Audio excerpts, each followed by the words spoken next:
उपमुख्यमंत्री अजित पवारांचं लाडकी बहीण योजनेबाबत मोठं विधान। लाडकी बहीण योजना बंद होणार नाही, योजनेत बदल होणार, अजित पवारांचं विधानसभेत वक्तव्य। औरंगजेबाच्या कबरीचं संरक्षण करावं लागतं हे दुर्दैव, कबरीचं उदात्तीकरण होऊ देणार नाही। भिवंडीतल्या शिवरायांच्या मंदिर लोकार्पण सोहळ्यात मुख्यमंत्र्यांचा गंभीर इशारा। बीडमध्ये हद्दपारीची कारवाई का होत नाही, गुन्हेगारांच्या हद्दपारीचे 118 प्रस्ताव प्रलंबित, अंजली दमानी यांचा ट्विट करत सवाल।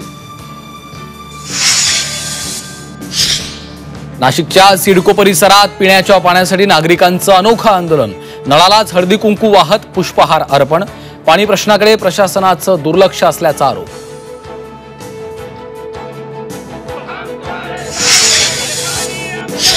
आणि जायकवाडीच्या पाण्यासाठी शिवसैनिक आक्रमक, परभणीतील पाटबंधारे प्रकल्प कार्यालयाला आंदोलकांचा घेराव, दखल न घेतल्यास जन आंदोलन उभारण्याचा इशारा।